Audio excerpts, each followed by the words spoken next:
কৃপা বৃন্দাবনবাসী কৃপা করে করো কৃপা বৃন্দাবনবাসী কৃপা করে করো কৃপা বৃন্দাবনবাসী নমো নমো তুলসী কৃষ্ণ প্রেয়সী রাধা কৃষ্ণ চম্পা প্রেয়সী রাম নাম হরি বল হরি বল হরি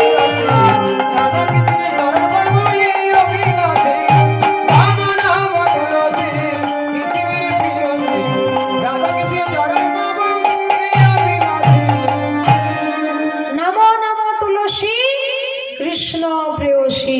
তুলসী হলো গোবিন্দের অতি অতি অতি প্রিয়, তাই যারা কণ্ঠে তুলসীর মালা ধারণ করে গোবিন্দের সবার আগে কৃপা তাদের করে।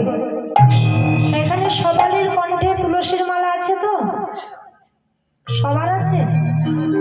সবার আছে? দেখেছেন, যাদের নেই তারা বলছে না নেই, সামনের মায়েরা বলছে হ্যাঁ সবার আছে। আচ্ছা, কার কার নেই একবার হাত তুলুন তো দেখি। তুলসীর মালা নেই যাদের, যাদের নেই তারা তুলুন। পড়েননি কেন? পড়েননি কেন? লজ্জা করে?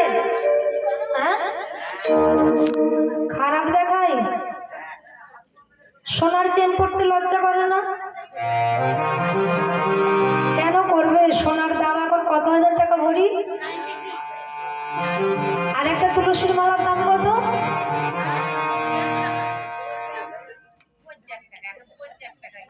তাহলে দামি কোনটা?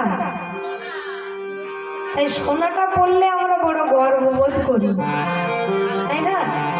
কেউ যদি একটা নতুন সোনার গহনা গড়িয়ে আনে, এখন পাড়ার সকলকে ডেকে দেখাবে, দেখেছিস এটা আমি গড়িয়েছি, কেমন হয়েছে বল, তাই না? বড় ভালোবাসি আমরা সবাই সোনার গহনা পড়তে। কিন্তু একটা কথা ভেবে দেখেছেন, আপনি যখন ইহলোক ত্যাগ করে পরলোকে গমন করবেন, আপনার আত্মীয় স্বজনরা আপনাকে ঘিরে কত কান্নাকাটি নাই করবে, কিন্তু আপনার অঙ্গে যদি কোনো সোনার গহনা থাকে, ওই এত শোকে এত দুঃখে আপনি চলে গেছেন, আর কোনোদিনও ফিরবেন না, দেখা যাবে না আপনাকে, ডাকলে সাড়া পাওয়া যাবে না, এই এত কষ্টের মাঝে মনে আছে যে সোনার জিনিসগুলো খুলে রাখতে হবে। এমনি এমনি আপনাকে শ্মশানে পাঠিয়ে দেবে না, যত গহনা আছে সবকে খুলে আগে লোকালে রাখবে, তবে আপনাকে শ্মশান ঘাটে পাঠাবে, তার আগে না, তাই না?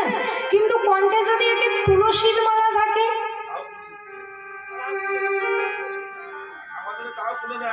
তাই কি?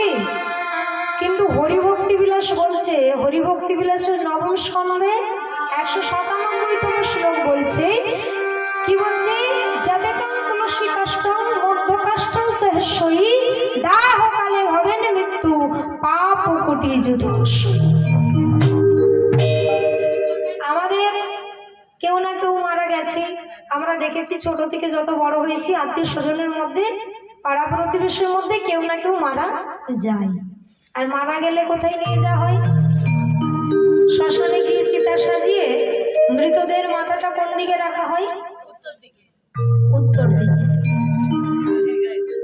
যে কাষ্ঠের উপর মৃতদের মাথাটা রাখা হয়, হরিভক্তি বিলাস বলছে, সেই কাষ্ঠের উপর যদি 1 ইঞ্চি শুকনো তুলসীর কাষ্ঠ রেখে তার উপর মৃতদের মাথাটা রেখে তার মুখাগ্নি করা যায়, তার ইহ জন্মার্জিত পরজন্মার্জিত সমস্ত পাপ হরণ করে তাকে বৈকুণ্ঠ প্রাপ্ত করে দেয়। এবার বলুন, একজন হাত তুলে যে আমরা আমাদের আত্মীয় স্বজনের জন্য এটা করেছি। কেউ করে না, বরং খুলে দেবে, মালা খুলে ফেলে দেবে, কিন্তু করবে না। করার মতো করার কাজটা কেউ করবে না, তাই না? এই যে দেখুন, আজকে যিনি ইহলোক ত্যাগ করে পরলোকে চলে গেছেন, ওনার সন্তানেরা হরিনামের আয়োজন করেছেন,